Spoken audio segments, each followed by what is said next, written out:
కేసీఆర్ 10 ఏళ్లలో చాలా హామీలు ఇచ్చి రైతుల్ని మోసం చేశారన్నారు మెదక్ ఎంపీ రఘునందన్ రావు. కేసీఆర్ నిర్లక్ష్యం కారణంగా ఎందరో రైతులు ఆత్మహత్య చేసుకున్నారని ఆరోపించారు.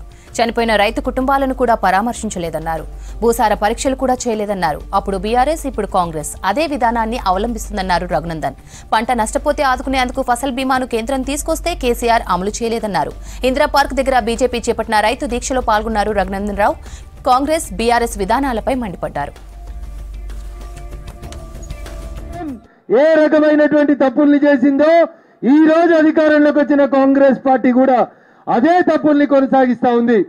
ఉదాహరణకి రైతు ఏ పంట వేయాలి, రైతు భూమిలో ఏ సారవంతమైనటువంటి నేల ఉంది అనే చూడడానికి భారత ప్రభుత్వం నరేంద్ర మోడీ గారి నాయకత్వంలో తెలంగాణలో అధికారంలో ఉన్నటువంటి నాటి బీఆర్ఎస్, నేటి కాంగ్రెస్ రెండు కూడా ఒక నాణానికి బొమ్మ బొరుసులాగా రైతుల్ని వంచిస్తా ఉన్నాయి.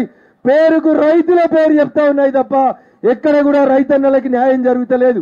రైతు ఏడ్చిన రాజ్యం బాగుపడదు కాబట్టి తెలంగాణను ప్రయోగశాలగా మార్చి ఒక గొప్ప ఫామ్ హౌస్ ను కట్టుకొని ఎకరానికి ₹1 కోటి సంపాదిస్తున్నటువంటి చంద్రశేఖరరావు ఫామ్ హౌస్ ని స్వాధీనం చేసుకొని దానికి రైతు వేదికలు, రైతులందరినీ తీసుకుపోయి శిక్షణ ఇచ్చేందుకు రోజుకొక శాసనసభ నియోజకవర్గం నుంచి రైతుల్ని ఫామ్ హౌస్ కి తీసుకుపోవాలి.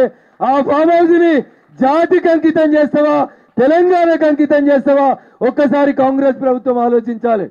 అందుకని దయచేసి టీఆర్ఎస్ పార్టీ చేసిన తప్పుల్లే రేవంత్ రెడ్డి గారి ప్రభుత్వం కూడా కొనసాగిస్తుంది అని చెప్పడానికి ఇంకొక 2 ఉదాహరణల్ని మనం ఖచ్చితంగా ప్రజల్లోకి తీసుకెళ్లాలి.